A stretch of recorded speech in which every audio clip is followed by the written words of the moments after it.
Right then, we're in position for Football Focus Does Question Time. We have our panel of experts ready. There they are.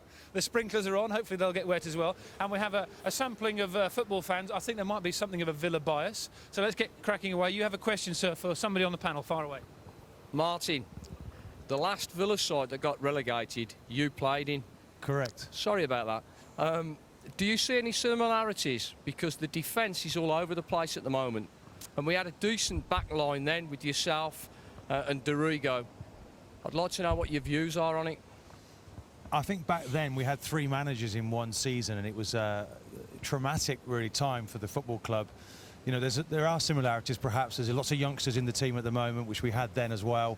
But I think with the manager they've got at the moment in Houllier, I think he needs to be given time, and I'm sure he'll pull them through this difficult period. How could you have good defenders when you got relegated? How does that work? What's that all about? It was only 19, pal. OK, question 2. Let's come up here to Dawn. Dawn, you got a question for the panel?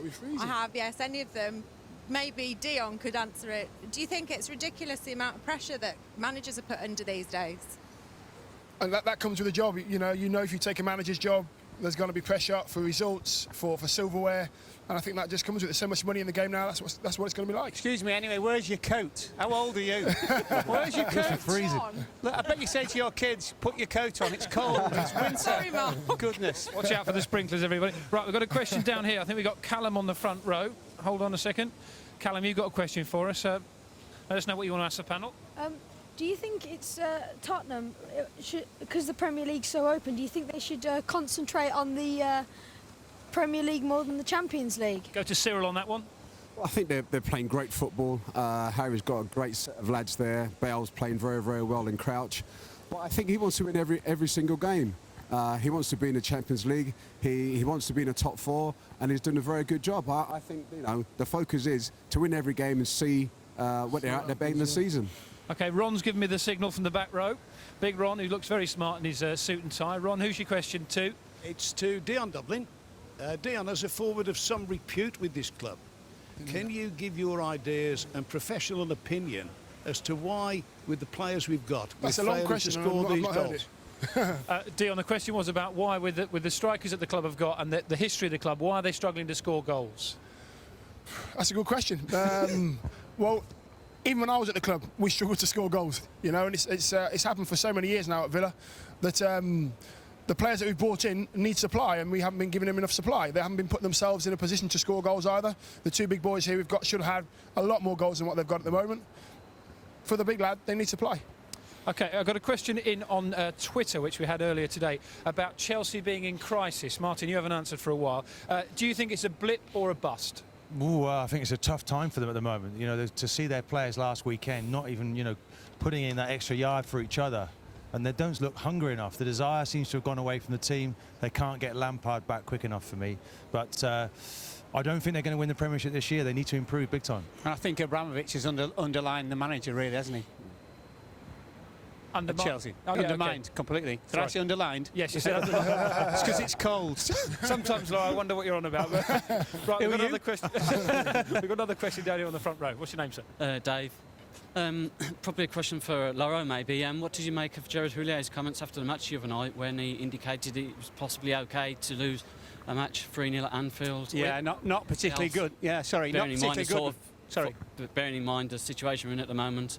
Yeah, not particularly good when you're in the middle of a crisis, isn't it? And didn't he ignore the Villa fans, supposedly? So, I mean, he's got a very good reputation at Liverpool, but he's now Aston Villa's manager and obviously needs to concentrate on the job in hand. OK, we've got another question here on Twitter. We heard Cyril earlier talking about the Odin Wingy situation with regards to racism in football and racism in Russia in particular. Is anybody on the panel worried about the World Cup in 2018 with what we saw with Odin Wingy over there when he left Lokomotiv Moscow? Dion? I'm hoping not. I honestly thought that stuff was, leaving the game, and it's sort of crept its way back into it now, which is horrible to hear, horrible to see. No one likes any players going through that kind of rubbish. I think they'll be okay. I think they'll do well. It won't be a problem because Sepp Blatter will sort it out, Dan, as we know. Finally, I'm sure somebody had a question about Robbie Savage at the back there. Did you have somebody had a question? You do have a question about. Hold on, final one. Here we go. Yeah, last time I saw Dion at Villa. He nutted Savage. I just want to know, did you think you actually hurt him, or did he just fall over, Dion? Next question, please. Look at that. He's very good. He knows he shouldn't really answer that one. Listen, thank you very much for joining us today. It's been great to have you on. Thank you to our panel of pundits as well. Hold on a sec. We've had one more question before you clap. You can save that clap. Who do people think is going to win Strictly Come Dancing? Who's bothered? Right. No idea. Quite a few people know. I'm not going to thank you after that one, but I'm imagining most of you think Villa are going to win today. No. Is that right? OK, well, we're only about 2 hours away from what should be a pulsating Midlands derby, and you can follow this game on Final Score. Motti is in position, getting ready for Match of the Day as well, and Martin is going to go and join Pat Murphy from Radio 5 Live for coverage this afternoon as well. So everybody is busy. Thanks once again, guys, for coming along, and we should say a big thank you to Aston Villa as well for letting us in today. We know, these fans know, that it has been a difficult few weeks for the club, so we will leave you with some vintage claret and blue. Goodbye.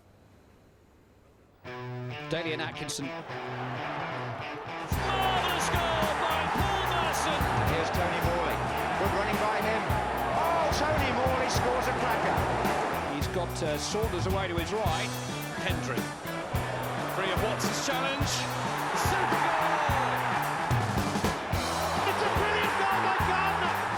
But he's got a bit of a run on here, Atkinson. Oh, what an amazing finish from Gary Cahill. This looks promising from Villa's point of view. Oh, what a goal! It's a great run. Now, what about the finish? Oh, that's not bad either. Milosevic goes on, shoots into the net. A screaming goal by Savo Milosevic. A masterpiece from Daly and Atkinson.